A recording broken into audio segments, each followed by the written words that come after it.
नमस्कार।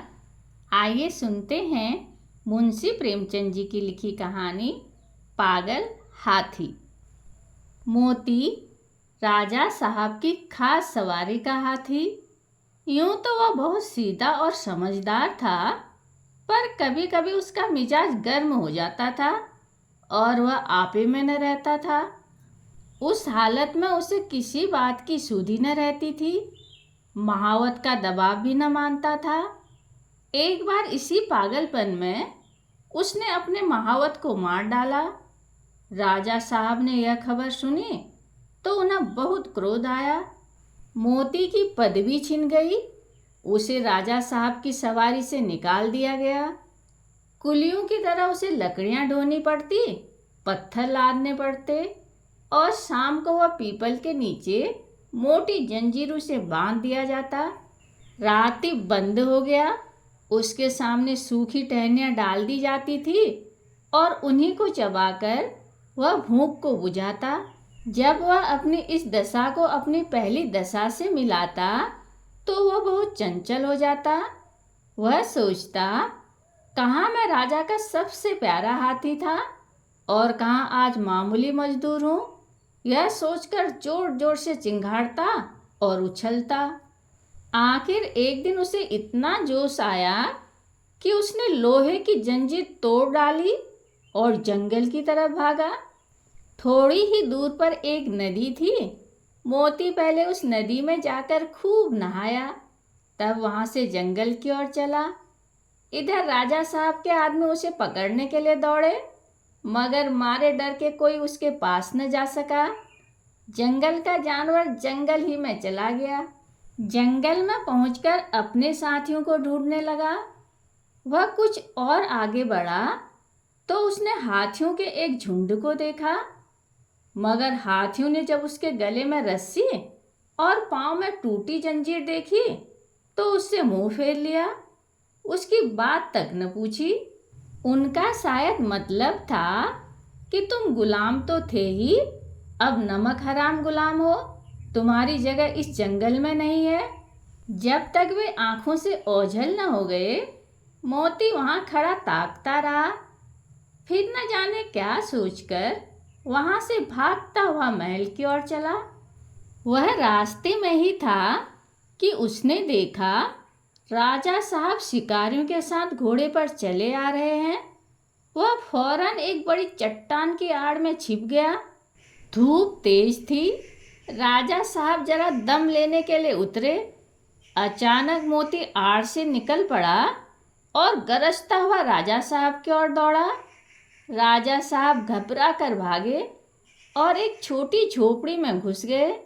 जरा देर बाद मोती भी वहां पहुंचा। उसने राजा साहब को अंदर घुसते देख लिया था। पहले तो उसने अपनी सूंड से ऊपर का छप्पर गिरा दिया, फिर उसे पैरों से रौंद कर चूर चूर कर डाला। भीतर राजा साहब का मारे डर के बुरा हाल था। जान बचने की कोई आशा न थी। आखिर कुछ न सूझा तो वह जान पर खेलकर पीछे दीवार पर चढ़ गए और दूसरी तरफ कूदकर भाग निकले। मोती द्वार पर खड़ा छप्पर रौंद रहा था और सोच रहा था कि दीवार कैसे गिराऊं। आखिर उसने धक्का देकर दीवार गिरा दी। मिट्टी की दीवार पागल हाथी का धक्का क्या सहती। मगर जब राजा साहब भीतर न मिले तो उसने बाकी दीवारें भी गिरा दी और जंगल की तरफ चला गया। घर लौटकर राजा साहब ने ढिंढोरा पिटवा दिया कि जो आदमी मोती को जीता पकड़कर लाएगा उसे 1,000 रुपया इनाम दिया जाएगा। कई आदमी इनाम के लालच में उसे पकड़ने के लिए जंगल गए, मगर उनमें से एक भी न लौटा। मोती के महावत के एक लड़का था, उसका नाम था मुरली। अभी वह कुल 8-9 बरस का था, इसलिए राजा साहब दया करके उसे और उसकी माँ को खाने पहनने के लिए कुछ खर्च दिया करते थे। मुरली था तो बालक, पर हिम्मत का धनी था। कमर बांधकर मोती को पकड़ने के लिए तैयार हो गया। माँ ने बहुत समझाया और लोगों ने भी मना किया, मगर उसने किसी की एक न सुनी और जंगल की ओर चल दिया। जंगल में पहुंचकर वह एक पेड़ पर चढ़कर गौर से इधर उधर देखने लगा। आखिर उसने देखा कि मोती सिर झुकाए उसी पेड़ की ओर चला आ रहा है। उसकी चाल से ऐसा मालूम होता था कि उसका मिजाज ठंडा हो गया है। यूं ही मोती उस पेड़ के नीचे आया, उसने पेड़ के ऊपर से पुचकारा, मोती।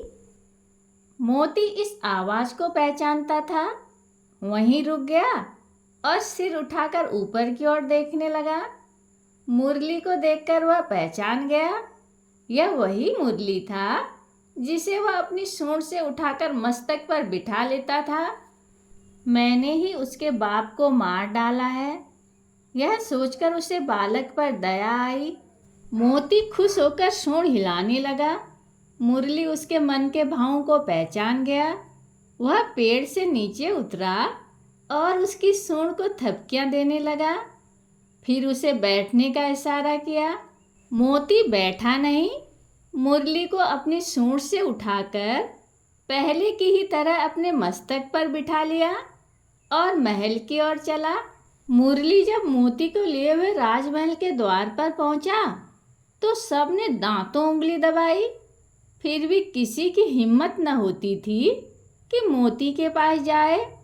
मुरली ने चिल्लाकर कहा, डरो मत, मोती बिल्कुल सीधा हो गया है, अब वह किसी को न मारेगा। राजा साहब भी डरते डरते मोती के पास आए। उन्हें कितना अचंभा हुआ कि वही पागल मोती अब गाय की तरह सीधा हो गया है।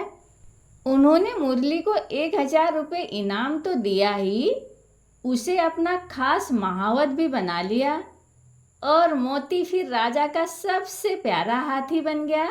कहानी सुनने के लिए धन्यवाद।